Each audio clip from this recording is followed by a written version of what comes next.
Hello fellow cruisers, thanks for watching today. Jeff here, and Royal Caribbean is trying to find a way to address a problem that seems to be getting worse. I want to take a look at this from 3 different viewpoints and tell you what the cruise line is considering and then give you my opinions. Then I want your opinions on the problem. Royal Caribbean is getting more and more complaints about unruly children on their cruises. And a lion's share of these complaints are coming from cruisers on the Icon of the Seas, the largest cruise ship in the world. Complaints have ranged from loud noises in the hallways to people getting pool water splashed in their drinks at the swim-up bar to children crawling through adults' legs on the dance floor. Well, first, let's look at it from the viewpoint of the average cruiser. That's right, you and me. Remember that Royal Caribbean, especially the Icon of the Seas, caters to families. There are a lot of activities for kids, and kids are welcome on board, so you can't avoid children on these cruises. And I think that we'll all agree that well-behaved kids are a delight to have on board. And I would say that the vast majority of the children on a cruise are just fine, no problem whatsoever. But there are always a few who are troublemakers, the ones who run yelling down the hallways or knocking on random cabin doors and running away or pressing all of the buttons on an elevator once they get off. Some kids are just like that. It's like they're pre-programmed to be mischievous. It's easy to blame the parents, and maybe sometimes deservedly so, but being a parent myself, I know it's really hard to keep a rein on your kids 24/7. But for you and me, it leads to a less enjoyable cruise. We're paying good money for the cruise, and we shouldn't have to put up with the misbehavior of other people's offspring. Now let's switch viewpoints and look at it from the children's point of view.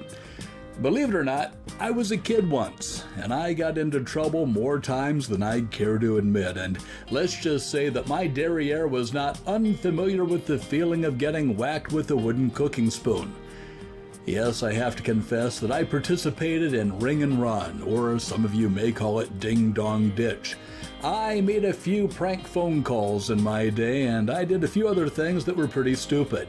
And if you're being honest, there's a good chance you did too. So why did we do it? To this day, I can't tell you why I did it. Maybe it was peer pressure. Maybe it was trying to impress someone. Maybe it's just because I was a stupid kid. Well, here's a news flash.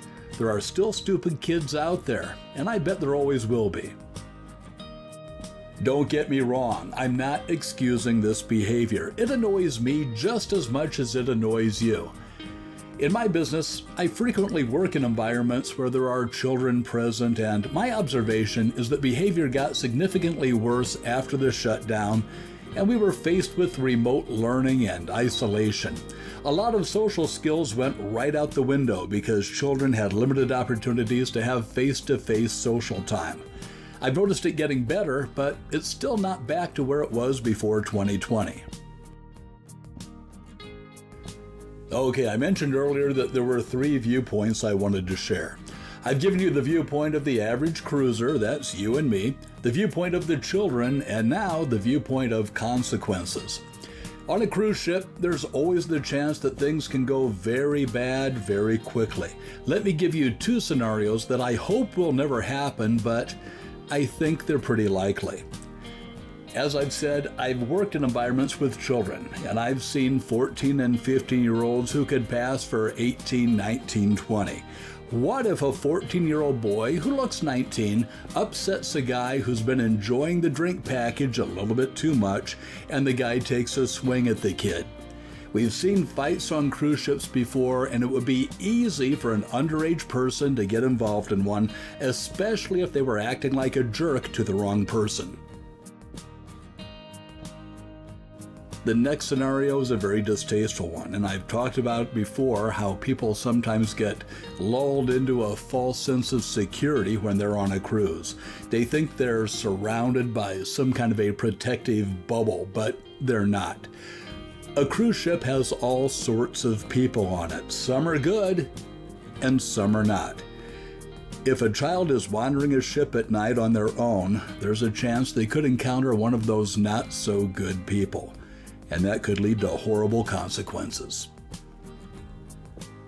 Now, before I tell you what Royal Caribbean is thinking of doing about this problem, I'd like to ask you to please give this video a thumbs up to help get it recommended to others. Also, please consider subscribing to the Backroads Tourist channel and click that notification bell so you'll be the first to know when new videos get uploaded. I'd certainly appreciate it. Royal Caribbean is considering changing the curfew time they currently have in place. Right now, if passengers are under 18, the curfew is 1 a.m. Senior management is looking at setting an earlier curfew time, but right now it's not clear whether that's going to be a ship-wide curfew or just for adult-focused bar and lounge areas. As for the other areas of the ship, well, the guest conduct policy states that parents and guardians are responsible for the behavior of their children and must appropriately supervise them throughout the entire cruise. But is that policy enforced? I really don't know, and based on the increased number of complaints, it appears that it isn't, or maybe the incidents just aren't being reported to the crew members or guest services. Royal Caribbean did make a policy change about a year ago that favored adults. The solarium, which is a canopied pool area at the front of most Royal Caribbean ships, used to be open to guests age 16 and over, but as of last September, that age limit was raised to 18 and over. If you're the type of cruiser who prefers cruises with fewer kids, it's probably best to cruise September through May when most kids are still in school. There's probably still going to be children on board, but there won't be as many. Or instead of Royal Caribbean or Carnival, consider cruising with a line that caters more towards adults.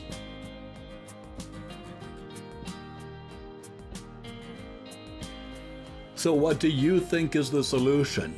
Is there a solution, or is this just something that's endemic to cruising with children?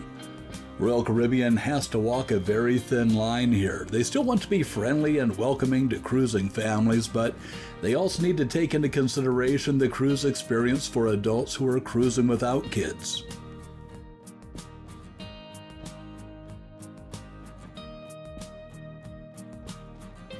Should cabins with unruly children get a visit from security staff? Should there be fines for parents whose children are caught misbehaving repeatedly?